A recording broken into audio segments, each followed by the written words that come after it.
This channel does not promote any violent, harmful, or illegal activities. All content provided by this channel is meant for an educational purpose only. SIR এর বিরোধিতায় পথে কংগ্রেস। দক্ষিণ কলকাতা জেলা কংগ্রেসের উদ্যোগে জ্যোতিবাবুর বাজারে বিক্ষোভ ভাষা আন্দোলনের নামে চুচুড়ায় মিছিল তৃণমূল কংগ্রেসের।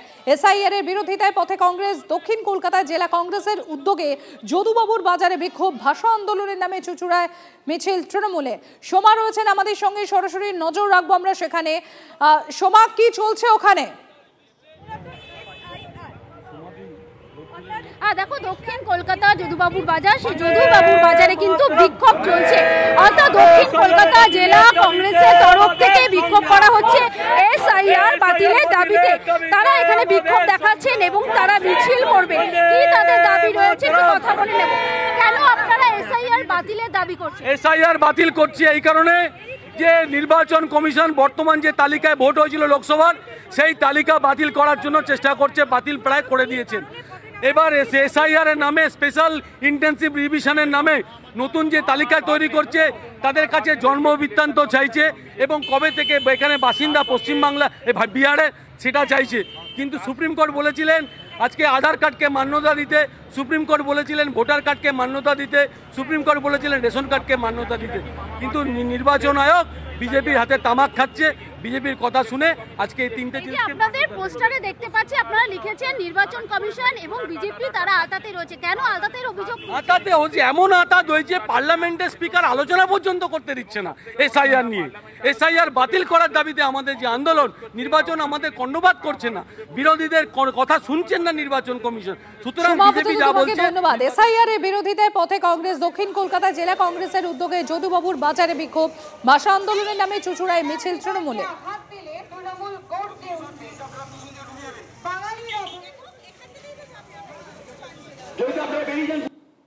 বাংলা এবং বাংলা ভাষী মানুষ যারা পরিযায়ী শ্রমিক হয়ে বিজেপি শাসিত রাজ্যে আছে, তাদের উপর পুলিশি নির্যাতন চলছে, পুলিশি অত্যাচার চলছে। আমরা এই প্রতিবাদে বাংলা ভাষা এবং বাংলাকে বাঁচাতে রাস্তায় নেমেছি। ইটাহারে তৃণমূল বিধায়কের রেসিডেন্সিয়াল সার্টিফিকেট ইস্যু নিয়ে রাজনৈতিক তরজা চরমে। ভিন রাজ্যে বাঙালি হেনস্থার অভিযোগে পরিযায়ী শ্রমিকদের বিশেষ ক্যাম্প করে রেসিডেন্সিয়াল সার্টিফিকেট দিচ্ছেন তৃণমূল বিধায়ক মোশাররফ হোসেন। নথির জন্য ক্যাম্পে ভিড়, আতঙ্কিত পরিযায়ী শ্রমিকদের পরিবারের লোকজন।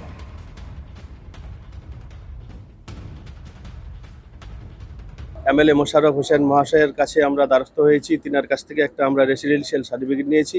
এটা নিয়ে আমরা থানাতে দিব, হয়তো পুলিশ ভেরিফিকেশন হবে।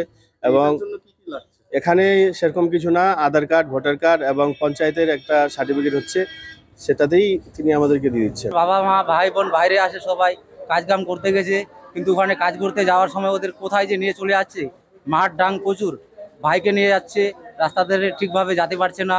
বাইরে দাদা আছে, দিল্লিতে মারধর করছে। এই যে বাইরের লোকে বাঙালি বলেই যে ইয়ে করছে, বাংলা কথা বললেই ধরছে। বিধায়কের এই পদক্ষেপেই প্রশ্ন উঠছে, শুধু আধার কার্ড বা ভোটার কার্ডই কেন, জমি জায়গার দলিলের মতো পোক্ত স্থায়ী বাসিন্দা হওয়ার নথি কেন নেওয়া হচ্ছে না? প্রত্যেককে না চিনে কেন রেসিডেন্সিয়াল সার্টিফিকেট দিচ্ছেন বিধায়ক? এই সমস্ত প্রশ্ন তুলে সরব বিরোধীরা। বাংলাদেশি রোহিঙ্গাদেরই ইটাহারের বাসিন্দা হওয়ার নথি দিচ্ছেন বিধায়ক, এমনই তো বিজেপির। ভারতীয় কোনো মুসলমানের সারা ভারতবর্ষের যে কোনো জায়গায় গেলে তার কোনো সার্টিফিকেটের প্রয়োজন নেই। মোশাররফ সাহেব যাদের সার্টিফিকেট দিচ্ছেন, তারা বাংলাদেশ থেকে কাটা তাদের বেড়া দিয়ে পার হয়ে এসে রোহিঙ্গা মুসলমান এবং মুসলিম অনুপ্রবেশকারী যারা এখানে বসে থেকে তাদের ভোট ব্যাংক এতদিন বাঁচিয়েছে, তাদেরকেই সার্টিফিকেট দিচ্ছে মোশাররফ সাহেব।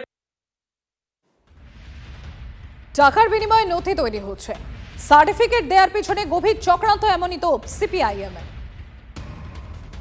পরিযায়ী শ্রমিকরা রাজ্যে কাজ না পেয়ে বাইরে যাচ্ছে কেন? আগে নিজের রাজ্যে কাজ করবার চেষ্টা করুন। আর ওই আধার কার্ড, প্যান কার্ড দেখে রেসিডেন্সিয়াল সার্টিফিকেট যে দিচ্ছে, তার কোন ভিত্তি রয়েছে? রেসিডেন্সিয়াল সার্টিফিকেট, আধার কার্ড, প্যান কার্ড তো এখন হামেশাই দেখছি জাল বেরোচ্ছে। এটাও তাদের মধ্যে একটা দেওয়া নেওয়ার সম্পর্ক কিনা, বা ওই অবৈধভাবে অনুপ্রবেশকারীদের তারা আশ্রয় দেওয়ার একটা নতুন করে চক্রান্ত করছে কিনা, এটা নিয়েও আমাদের অনেক সন্দেহ আছে। মাননীয় মুখ্যমন্ত্রীর সঙ্গে আমার নিজে কথা হয়েছে, উনিও এটাতে খুব চিন্তাজনক উদ্বেগে রয়েছেন। এর সমাধান উনি চান, উনি তীব্র প্রতিবাদ জানিয়েছেন। তা আমরা একটা পিসিসি পুলিশ ক্লিয়ারেন্স সার্টিফিকেটের ব্যবস্থা আমাদের সরকার করেছে পুলিশ ডিপার্টমেন্ট থেকে, যেখানে তারা সহজে এই উপযুক্ত ডকুমেন্ট দিয়ে তাদের পিসিসি সার্টিফিকেটটা নিলে, ওই রাজ্যের পুলিশ বলছে পিসিসি সার্টিফিকেটটা দিলে তারা কনসিডার করবে, তাদেরকে ধরপাকড় তারা করবে না।